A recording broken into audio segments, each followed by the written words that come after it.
Philippe Manassero, le président du comité départemental olympique et sportif. Et on va parler avec vous de sport un peu plus traditionnel et d'une caravane des sports.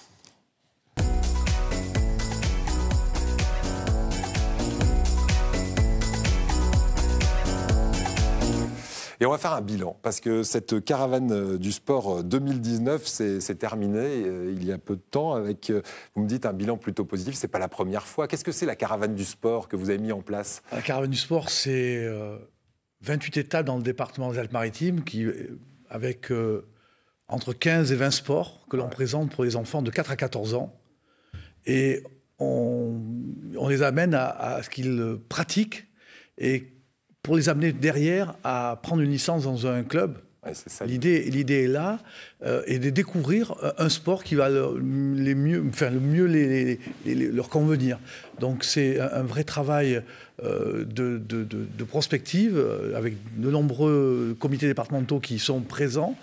Et derrière, cette caravane est surtout gratuite. Donc, c'est-à-dire que les jeunes, pendant l'été ou pendant les périodes hivernales ou de Pâques, où on pratique, les gens viennent, c'est gratuit, et les enfants découvrent le sport et vont trouver leur sport pour après les amener dans un club et prendre une licence. Ouais. Combien de sports vous faites pratiquer là avec cette caravane? En moyenne, on est à 17, ouais. Donc ça va des fois de 15 à 23 sports, ouais. Plus des actions citoyennes aussi. Donc comment ça se passe? Vous vous installez pour une journée, vous déballez tout ce qu'il faut faire pour du basket, pour faire du tennis, des choses comme ça? 40 bénévoles, 40 à 50 bénévoles. On arrive sur des places de village, sur des plages, à la montagne, et on s'installe et on pratique, et je pense que vous ne pouvez pas savoir le nombre de courriers de mer que nous recevons pour que la caravane passe. Alors, on se limite à un certain nombre, parce que c'est avec nos bénévoles, il faut que les gens aussi se reposent. Et durant l'été, c'est 23 étapes. Hein. Ouais. Et on a fait cette année 6300 enfants qui sont passés sur la caravane. 6300 enfants qui ont passé sur la caravane, hein, pas sous la caravane. Hein. C'est important pour ceux qui nous prennent en cours de route et qui se disent du sport. Voilà, donc vous concernez énormément de monde, et vous me dites votre plus grande fierté, c'est ces enfants qui n'ont pas de vacances, à qui vous offrez aussi des moments de détente, et puis la découverte d'un sport, et peut-être parfois créer aussi chez eux, et c'est le but des vocations, hein, c'est ça? Tout à fait, et c'est les amener à pratiquer dans une structure sportive. Ouais. 19e édition, vous êtes en train de la préparer, ça veut dire que ça fait déjà presque 20 ans que vous avez mis en place cette caravane, qui est regardée, paraît-il, au niveau national avec beaucoup d'intérêt. Ça va être reproduit, ou c'est peut-être déjà reproduit dans d'autres départements, d'autres régions? Nous, on est prêts à dupliquer. Elle est pour tout le monde. L'important, c'est de pouvoir la mettre en place. C'est vrai que c'est énormément de travail sur le terrain. Nos équipes sont remarquables. Donc, moi, j'espère que... En tout cas, je sais que la Meurthe-et-Moselle est venue nous voir. Le Nord nous a écrit. Ouais. Donc, ça fait Pas-de-Calais est venu voir aussi dernièrement. Donc, il y a un vrai regard, parce que c'est vraiment quelque chose de très intéressant, et surtout pour les communes, c'est aussi une approche ludique de présenter les différents sports, et je répète, à inciter à la pratique. Voilà, la caravane du sport. Donc, prochaines étapes de la caravane du sport, ce sera en 2020, pendant l'hiver, pendant le printemps? Alors, c'est quand? Cette année, on ne fera pas une caravane d'hiver, on va faire 4 pour les vacances de Pâques, ouais. Et puis après, 23 étapes sur l'été. Voilà, et puis vous avez des tas d'autres projets avec le comité départemental olympique, le sport est dans le prêt. Qu'est-ce que c'est cette histoire? Alors, là aussi, la caravane m'a fait ouvrir les yeux sur les problématiques liées à la ruralité. Ouais. La bande littorale sur les Alpes-Maritimes est complète en niveau sport. Et dès qu'on monte un peu dans les montagnes et dans les petits villages, c'est plus compliqué de pratiquer le sport. Donc on a écrit un projet qui est unique en France. Ouais. Ça s'appelle Le sport est dans le pré, et qui est, j'appelle ça de la démocratie participative sportive.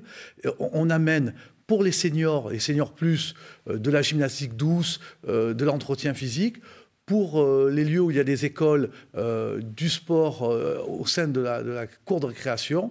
Et pour le tout public, on amène différentes pratiques qu'on amène sur le terrain, plus en bout de chaîne, on laisse un parcours de disque golf de 6 trous, qui est un sport à base de frisbee dans l'espace. Là aussi, c'est gratuit.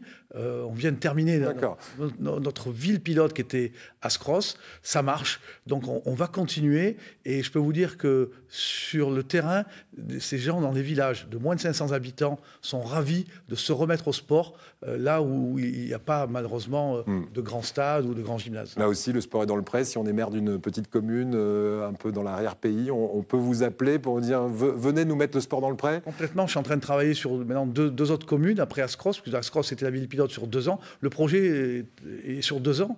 On a des réunions publiques avec les habitants, avec le conseil municipal.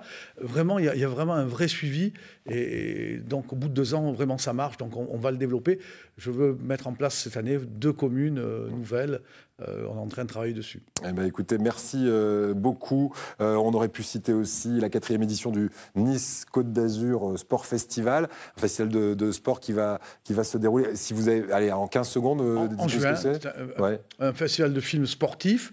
Et en amont, on va travailler sur les valeurs olympiques dans les écoles, dans les collèges, dans le cadre un peu de Génération 2024, dans les clubs sportifs, aller présenter les valeurs de l'olympisme au travers de ce festival. Et en juin, pendant 4 jours, le festival a lieu, et c'est souvent sur Nice et au Musée national du sport. Voilà, CDOS 06 dans un moteur de recherche, si vous avez envie d'en savoir un petit peu plus et de vous rapprocher de ce comité départemental très actif. On a parlé d'une toute petite partie émergée de vos activités. On va terminer avec la photo quiz de notre invité. Tiens, je vais vous montrer un petit village perché. Il me semble qu'on en a parlé dans le courant de cette interview. On est ici à Guillaume ou à Ascross? C'est Ascross. On voit le château. Ouais. Et voilà, c'est ce village, pendant 2 ans, je pense qu'on y est très intégré. Et vraiment, ça me fait très plaisir de voir cette photo. Voilà, alors vous avez gagné votre chanson Bonne Humeur. Et vous m'avez dit, votre chanson Bonne Humeur, c'est Respect, Aretha Franklin. Je pense que là aussi, cette chanteuse, elle parlait à son mari de dire voilà, respecte-moi. Et je pense que là aussi, sur le sport, la féminisation du sport est importante. Il faut aussi, là, vraiment, dans les approches qu'on doit avoir, de respecter le sport féminin. Et là aussi, on est... Et de le faire monter. Tête de réseau dans les Alpes-Maritimes pour le faire avancer. Allez, respect, quelques notes. Voilà, ça met la pêche. Merci beaucoup, Philippe Manassero.